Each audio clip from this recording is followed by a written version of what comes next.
Hello guys, welcome back to my new blog. आज मैं जा रही हूँ अपने गांव की तरफ एंड मुझे जाना था अपनी मौसी के घर क्योंकि वहाँ मेरे मामा का लड़का बीमार था, तो मैं उसको देखने की गई थी स्पेशली। तो मैंने पूरे गांव को एंजॉय भी किया। लेकिन गाइस, मेरे अंदर एक खासियत है, मैं खुद की तारीफ़ नहीं कर रही हूँ, सिर्फ बता रही हूँ मेरी खासियत। मैं जहाँ जाती हूँ वैसे ही हो जाती हूँ। सो गाँव का लोकेशन देख के कुछ भी गैस मत करना। एंड मैं खुद भी गाँव की हूँ, मैं नहीं, ये सब बताना भी ज़रूरी होता है ताकि लोग ना सोचे ओवर एक्टिंग कर रही है, ऐसा कुछ भी नहीं होता है। हम पहुंच गए थे अपनी मौसी के घर पर। सबसे बड़ी मौसी, मेरी मम्मी की सबसे बड़ी बहन, एंड ये मेरे भाई थे, मौसी के लड़के। हम लोगों ने काफ़ी इन्जॉय किया। बट ये चीकू ना हर जगह परेशान कर रहा था। इसको हर जगह जहाँ भी दुकान दिख रही थी वहीं भाग रहा था।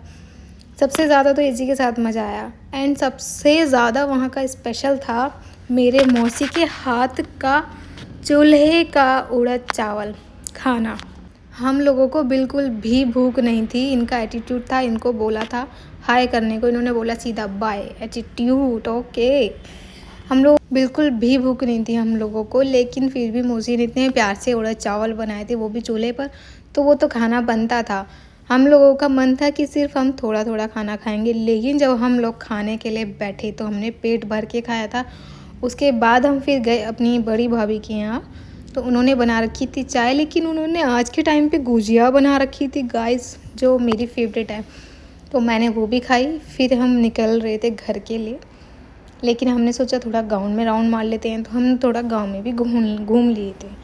यहाँ मैं अपने हस्बैंड से डिस्कस कर रही थी कि अभी बहुत टाइम है, थोड़ा सा और घूम लेते हैं, लेकिन इनको नहीं समझ में आ रहा था। आई थिंक इनको कहीं जाना था अर्जेंट, तो फिर हम लोगों को जल्दी ही निकलना पड़ गया था क्योंकि हम लोगों को कहीं और भी जाना था।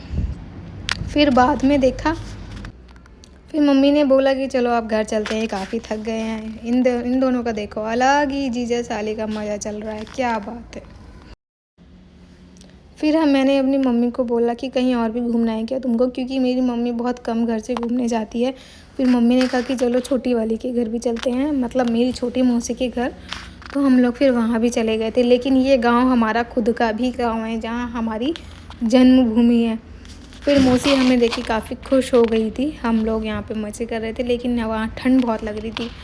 एंड इतनी ही मेरी बहन लेके आ गई थी चाय बनाकर नमकीन के साथ, जो काफ़ी टेस्टी थी। एंड ठंड में भी कोई भी चाय को इग्नोर नहीं कर सकता। वहाँ पे नमकीन पकोड़े सब कुछ आ गया था गाइस। घर आके हमने कुछ भी नहीं खाया। आप सोचो कि हमने कितना खा लिया था, हमारा ओवर हो गया था। यहाँ चीकू चाय नाश्ता कर रहा था। और ब्लॉग का एंड होता है यहीं पर गाइस। आज के लिए